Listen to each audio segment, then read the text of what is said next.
বিভিন্ন মাধ্যমে হয়তো আপনারা জানতে পেরেছেন আফ্রিকার মোজাম্বিকে বিশেষ করে বাংলাদেশি প্রবাসীদের করুণ অবস্থা।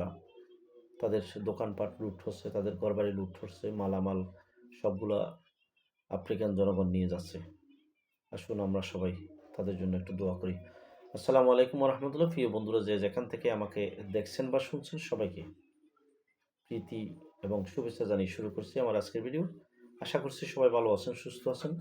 সবসময় এই কামনা করি, আজকে করছি। রব্বুল আলমিন তুমি আফ্রিকান সকল প্রবাসী ভাইদেরকে যেন জানমালের হেফাজত করেন।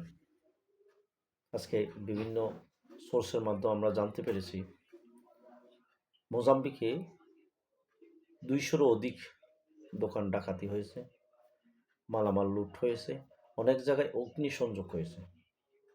বিশেষ করে বাঙালি যারা আজকে সম্বল পুঁজিটুকু খুইয়ে রাস্তায় বসে গেছে, তাদের যেই চোখের পানি, যে হাহাকার, যে আত্মচিৎকার আমরা ফেসবুকের কল্যাণে দেখতে পেরেছি, শুনতে পেরেছি, তা খুব হৃদয় বিদারক। আজকে সকল বাঙালি প্রবাসী ভাইরা যারা আছেন, আমি তাদেরকে সবিনয় অনুরোধ জানাবো, আপনারা একটু নিরাপদ থাকবেন। হয়তো আপনাদের শেষ সম্বলটুকু চলে গেছে, আপনি বেঁচে থাকলে হয়তো আবার উঠতে পারবেন। আপনারা হয়তো জানেন, একজন বাঙালি আফ্রিকায় যাওয়ার পর মিনিমাম 15-16 বছর ওখানে থাকার পর একটু একটু করে এস্টাবলিশ হওয়া যায়। এই 15-16 বছর কামাইকৃত সঞ্চয়গুলো জমাট করে একটা প্রতিষ্ঠান দাঁড় করানোর জন্য চিন্তা ভাবনা করে, হয়তো দোকান নতবা গোডাউন, এরকম দুইটা বিভাগে তারা এগুলো করে থাকে। সেই পুঁজিটুকু যদি দাঙ্গার কারণে, ওই দেশের রাজনৈতিক হিংসার কারণে যদি হারাতে হয়, এই দুঃখটা কোথায় নিয়ে ঠেকবে বা কোথায় গিয়ে দাঁড়াবে? এই দুঃখটা সুদূর প্রবাসে, যেন তেন নয়, আফ্রিকা একটা মহাদেশের একটি অংশ। সেই মহাদেশে এসে বাংলাদেশ থেকে কত হাজার হাজার মাইল দূরে একজন মানুষ ওখানে গিয়ে সমস্ত মানুষের সাথে মিলে মিশে মাসের পর বেতনগুলো পেয়ে এখান থেকে কিছু টাকা দেশে দিয়ে দেওয়ার পর কিছু টাকা সঞ্চয় করে একটা প্রতিষ্ঠান তিল তিল করে গড়া, সেই প্রতিষ্ঠান যদি চোখের সামনেই মাত্র 5 মিনিট 10 মিনিটে শেষ হয়ে যায়, যাদের হারাচ্ছে তাদের অন্তরেই বুঝতে পারতেছে জ্বালাটা কতটুকু, কত জ্বালা, কত যন্ত্রণা।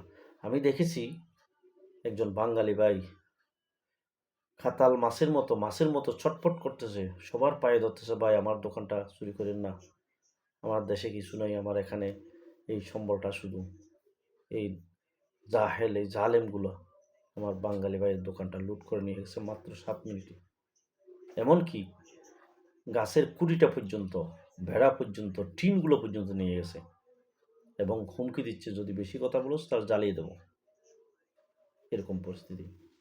এই বাঙালি ভাইদের নিরাপত্তার জন্য এই বাঙালি ভাইয়েরা যেন এই পুঁজিগুলো পুনরায় আবার যেন ফিরে পায়, আবার যেন ওখানে দাঁড়িয়ে কিছু না কিছু করতে পারে, সেই সুযোগ করে দেওয়ার জন্য এই সরকারকে আমি আহ্বান জানাবো। আর বিশেষ করে আমার এই ভিডিওটা যে বা যারা দেখছেন বা দেখতেছেন বা শুনতেছেন, আমি সবাইকে উদাত্ত আহ্বান জানাবো, আসুন আমরা সবাই মিলে যে যার জায়গা থেকে, বিশেষ করে বাংলাদেশি প্রবাসী ভাইদের জন্য, মোজাম্বিকে যে সমস্ত প্রবাসী ভাইয়ের আছেন, আফ্রিকায় যে সমস্ত প্রবাসী ভাই, তাদের জন্য মন খুলে একটু দোয়া করি।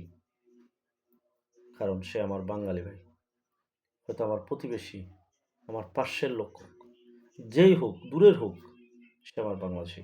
আজকের ভিডিও থেকে আমি আপনাদেরকে খোলা আহ্বান জানাবো, আমরা সবাই যেন প্রবাসী ভাইদের জন্য, বিশেষ করে আফ্রিকার প্রবাসী ভাইদের জন্য মন খুলে দোয়া করবো এবং আল্লাহর কাছে বলবো, আল্লাহ আমার ভাইদেরকে তুমি রক্ষা করো, তাদের জান মাল তুমি হেফাজত করো।